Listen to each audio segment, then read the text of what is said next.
It was 52 degrees this morning when I woke up. I looked at the outside temperature, and yeah, it's time to roast these sweet potatoes. I want to talk about sweet potatoes a little bit. They are my favorite root vegetable.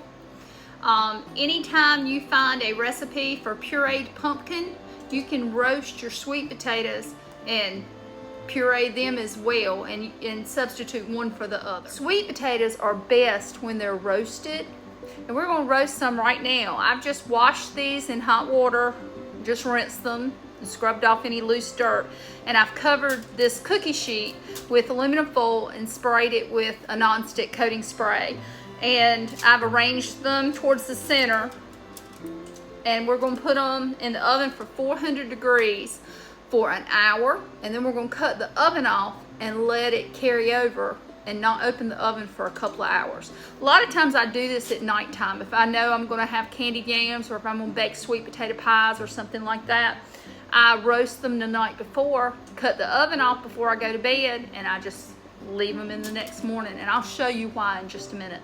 Sweet potatoes are looking and sounding fine. You might hear a shrill whistle, but that's just a little bit of the steam escaping from the peelings, and they're roasting fine.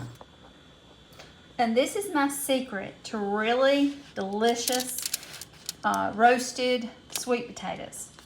Once you take them out of the oven, they're cool and you can handle them. But do you see that the skins have pulled away from the inside meat? And what happens is the sugar, the natural sugars, go back into the sweet potato, and they are rich and they are sweet like candy. And I'm going to show you what they look like. I take a knife and I cut one end off, I cut the other end off, and I make a slit down the sides, and it peels away very easily.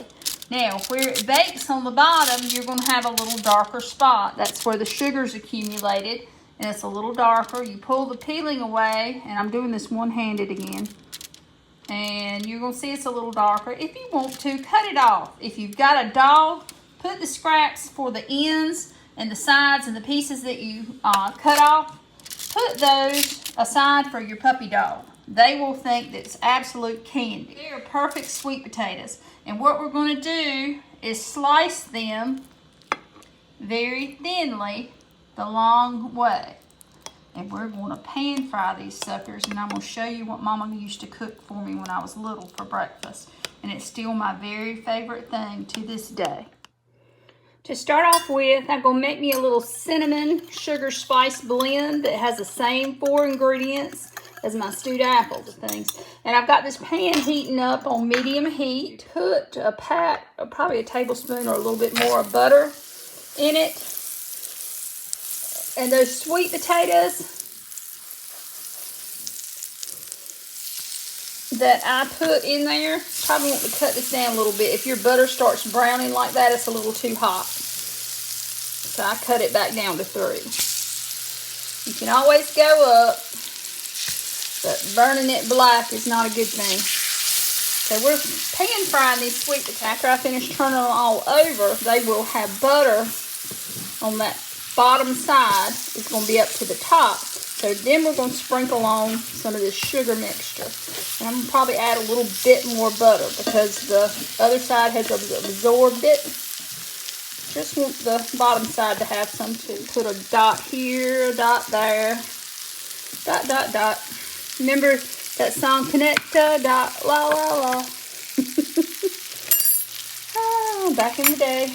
All right. So we're going to lightly, very lightly at a height, just sprinkle the tops of these, because they are hot and they've got a little butter on them. Some you can do a little heavier than others. The rest of this you can save for cinnamon toast. You can put butter on a slice of bread and sprinkle this on top of the melted butter and put it back in the toaster oven for a little bit to get it browned a little bit. It makes delicious cinnamon toast. Little tip from your girl there. Alright, so we're going to turn these over. And what's going to happen is, combined with the sugar and the butter and the heat, it's going to create a delicious caramelized crust. A delicious caramelized crush. crushed crust. Ding dang it. Have y'all ever heard of Jerry Clower? Or Clower, I guess. We pronounce it just Clower. Jerry Clower. He used to be a southern comedian in our area. He was so funny. He'd go, oh! Y'all need to look him up. Jerry Clower. I think it's C-L-O-W-E-R. But we just say Clower. So I've sprinkled this second side. And this is where things get interesting. All the sugar and all the butter's there.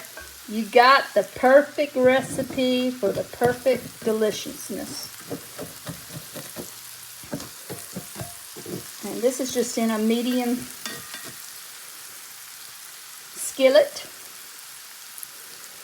And we're going to let it stay about 1.5 to 2 minutes, and we're going to flip them again. I'm just flipping that last one.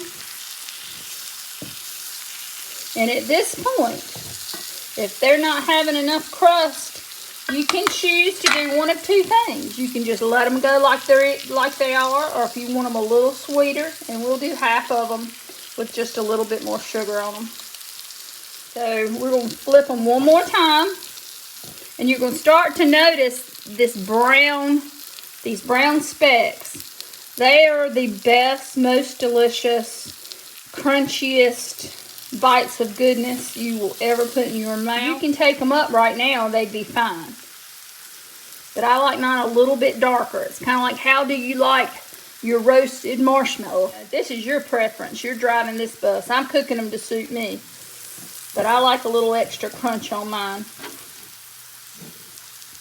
But this takes me back to memories of my mama. This is one of the most special things she ever made for me, along with her Brunswick stew, are probably my favorite things that she cooks. Kill the heat, and I'm going to take these up in a plate. But there you go. They are fried sweet potatoes. This is the true test. You've got that beautiful orange sweet potato color through and through, with this caramelized crust. Have you ever eaten creme brulee and it has that crunchy crust on the top? That's kind of similar to this. This would be really good with biscuits, country ham, grits, scrambled eggs, an omelet. Actually, it's really good with ham at supper time too. Let's see what this is. Hold on. You can feel the bite of that crispy caramelized sugar in your mouth. This is really good. Please try it. Share, like, subscribe. Talk to me a little bit. Nobody's making much comments. They must be agreeing with me all, and I ain't right all the time. I'll be glad to tell you, answer any questions you might have. Y'all come.